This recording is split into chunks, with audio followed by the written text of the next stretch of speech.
So there's lots of things to consider that people are dealing with this time of year. One of the reasons I think that we actually talked about doing this episode was to talk about the increased rates of suicide surrounding the holidays. But the holiday suicide spike is a myth. And I have lost folks during this time of the year, so I didn't even know, and I'm very educated. But according to what I read this morning, it is a myth. Yeah. Actually, what did it say? It was summertime. What is it, end of summer? Next time, sorry. Yeah, I was shocked because I didn't know. Yeah, I'm just checking here. The rates actually rise in the spring and early summer, is according to the CDC, right? Which is the chronic disease. Yeah.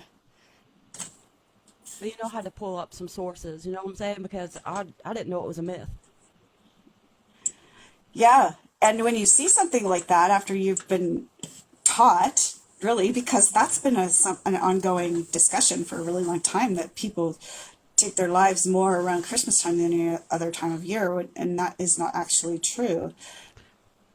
Maybe it's because when we notice people are more prevalent depressed. I don't know, but I have really lost people during this time of the year that I was close to. Mm-hmm.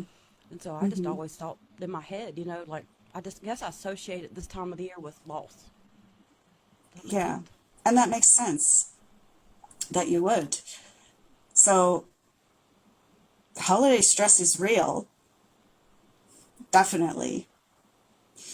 But the suicide rates actually drop during this time. I think I read it spikes a little bit at New Year's, but it's still not as high as it is in the summer. Late summer, or late spring, early summer. And I wonder if that has something to do with, because the typical S.A.D, or the typical S.A.D, seasonal affective disorder or depression, January and February are usually the highest months for concentrated for that. I wonder if it's because the days are shorter.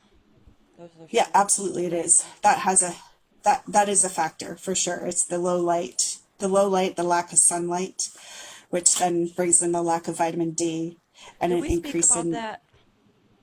Yeah. I think it's always good for people to get their vitamin D checked this time of the year. Yeah. I take vitamin D daily anyways because I have absorption problems because of the way my body works now. And so I take a supplement, and sometimes this time of year I double it because it's a hard time of year. So the myth creates unnecessary fear in people and stigma, right? Right. These sources are coming from John Hopkins Medicine, the CDC,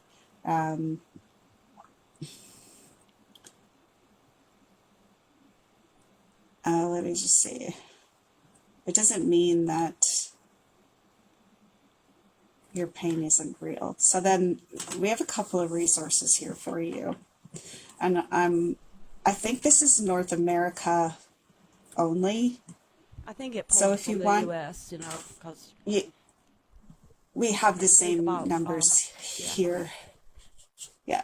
So North America hotlines for crisis, mental health crisis.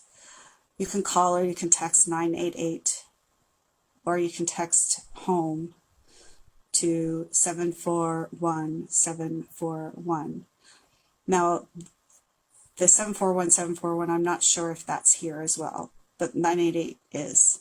So North America. If you're interested in finding resources in your area, one of the episodes that we did, we had an admin come in and post resources from all over the world in the chat while the episode was going on, for crisis lines, for suicide help hotline, those kinds of things, where the resources were in your area. So that information is easily available online to you. If you need help, please search where you can find it in your area, because there is a long list of resources all over the world. And some people think that they have to like be, suicidal or whatever to use 988, right? But that's not always the case. Yes. I think people think they have to be like a certain way before they could use 988, but there's a wide variety of things people use 988 for. That would be a good topic yes. one day. Mm-hmm. Yeah, absolutely. Absolutely. Do you have any, excuse me, do you have any kind of, oh boy, sorry, songs selections that you think might be relative? Because we can also do that during here.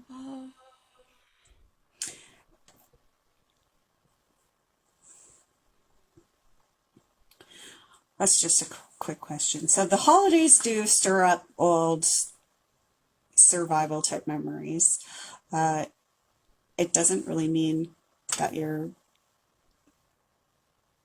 having setbacks or backsliding, I think as you put it. And establishing routines for yourself and boundaries for yourself with respect to what the expectation is from family members or loved ones this time of year is not selfish. No, be kind to yourself.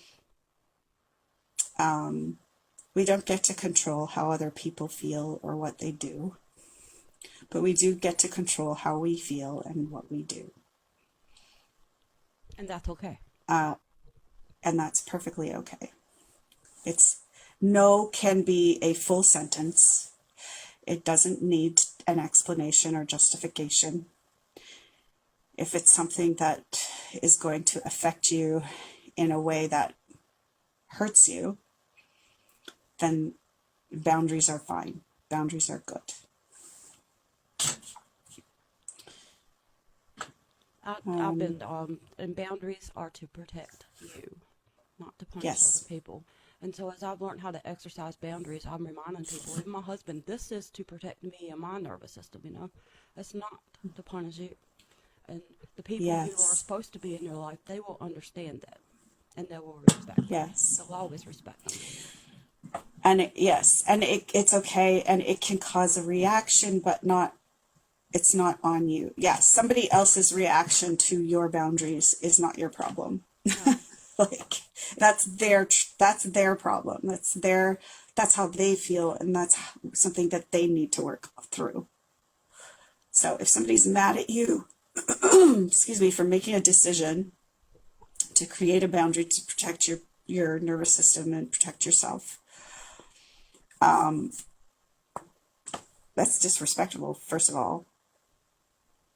That just says a lot about how they think of you. And to me, it's like, I'm very selective in who I give my time to now. That makes because protecting my energy, and that's been my main thing, Yep, and that's fair. That's 100% fair. There's nothing wrong with that, and there's no rule book that says that you're not allowed to look after yourself. In fact, if you're on an airplane and you're sitting in a seat and the oxygen masks fall out, who do they tell you to put the mask on first? Not the person sitting beside you. Yourself, right? Because if you're unconscious or dead, you're not going to be able to help anybody else. Nope. And that's so what I told someone. I was like, well, if I don't have these boundaries and protect myself, I can't even show up for you or myself. This is something I have to do, And so the wildest thing is the people who are meant to be in my life, they have all respected my boundaries. And then some.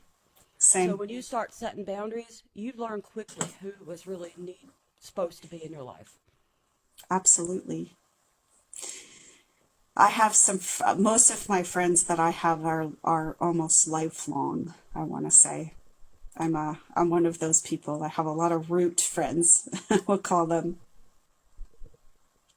Yes, you learn young that you take care of you first. Well, and that's what you always got to put your own oxygen mask on first. I tell people that all the time. Put your own oxygen mask on first. That's not a selfish act.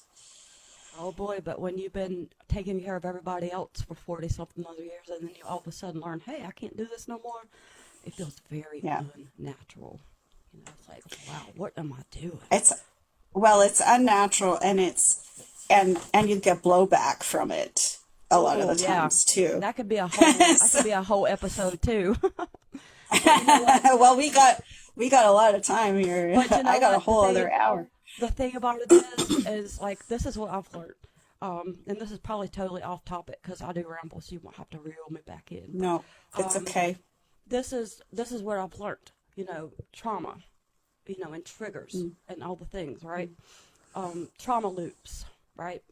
What Yeah. keeps me in trauma loops was guilt and shame, Yes. you know, and Yes. that's like my family. That's how they reeled me, you know. But see, if I learned that if I make my decisions intentionally around my morals, my values, and my ethics and things, then guess what didn't come? The guilt Guilt and the shame. So and that's how I shame. learned how to stop some of these trauma loops. So when I'm setting boundaries that's aligned with my morals and my values and my ethics, I can hold those firm.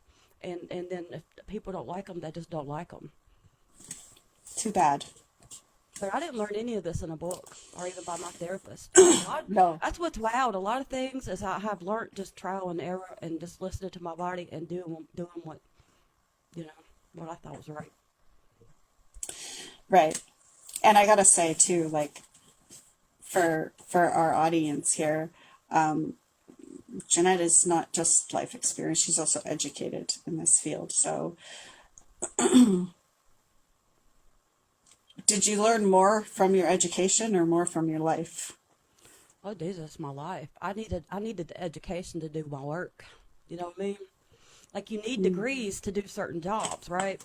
But I already Yeah. had the experience to do the jobs because I've lived a life. Does that make sense? So, yeah. And did your life experience prompt you to go into that field?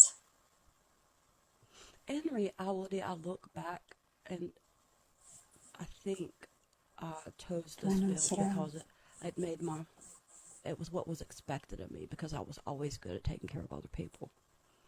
So if I'm being honest, and I don't know how this is going to come across to you or the audience, if I was choosing just for me, I don't know that I would have chose this field. Um, and I probably never will because I'm just now making decisions for just Jeanette, you know? So I think I just naturally leaned that way because it was what I was always good at, you know? Helping people, Yeah. service, So, live a life I of mean, service. I may have, but I would never know. I'm just now making decisions that aligns with who I am because I'm just now learning who I am. Hmm. It's So, interesting how we go through that, eh? And yeah. Shelley says, at 56, I've built my armor and people don't like it. No, is it armor or is they it sure boundaries? don't. That's a good question. Because When you I don't have have armor on anymore, but I have strong boundaries. And people just when you don't have cross those. built your proverbial wall around you, is it a wall or is it boundaries? That's a really good question.